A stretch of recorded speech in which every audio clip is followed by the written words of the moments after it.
சர்ச்சுக்கு போயிட்டு new year celebrate பண்ணிவிட்டு ரிட்டன் வரும்போது தான் என் ஹஸ்பண்ட் டீ குடிக்கலான்னு சொன்னாங்க.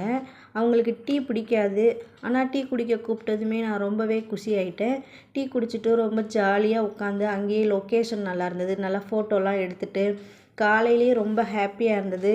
சரி போயிட்டு சமைச்சு நல்லா சாப்பிட்லான்னு சொல்லிட்டு வரும்போதே நாங்கள் என்ன பண்ணோம், மீன் கடைக்கு போயிட்டோம்.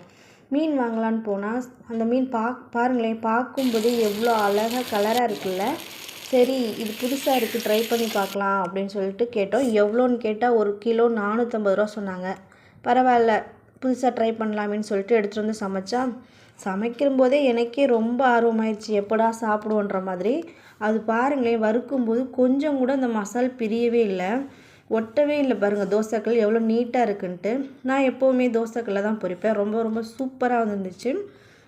உங்களுக்கு மீன் பிடிக்கும்னா ஒரு டைம் இது வாங்கி ட்ரை பண்ணி பாருங்கள். ரொம்ப சூப்பராக இருந்துச்சு.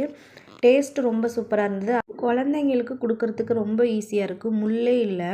அந்த பீஸ்லாம் பார்த்திங்கன்னா சதை மாதிரி ரொம்ப டேஸ்ட்டாக நல்லாவும் இருந்துச்சு. புதுசாக ட்ரை பண்ணோம், ஆனால் மீன் ரொம்பவே சூப்பராக இருந்துச்சுங்க.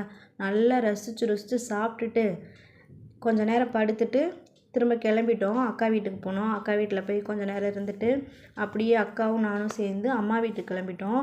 அங்கே போயிட்டு பிள்ளைங்க எல்லோரும் ரொம்பவே ஜாலியாக சூப்பராக விளையாண்டாங்க.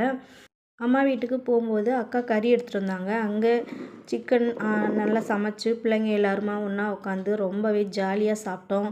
சாப்பிட்டு முடிச்சுட்டு ஃபோட்டோஸ்லாம் நிறைய ஃபோட்டோஸ் எடுத்தோம். அந்த டேவே ரொம்ப ரொம்ப ரொம்ப ஜாலியாக இருந்துச்சு, ரொம்ப சந்தோஷமாக இருந்துச்சு. திரும்ப அந்த மாதிரி நாள் எப்போ கிடைக்கும்னு தெரியல. ஏன்னா எல்லாருமே வேலையில் இருக்கோம். லீவு கிடைக்கும்போது மட்டும்தான் ஒன்று சேர முடியும். இருக்கிற நாட்களில் ஒருத்தருக்கு ஒருத்தர் விட்டு கொடுத்து அன்பாக இருப்போம். நெக்ஸ்ட் வீடியோவில் பார்க்கலாம். பாய்.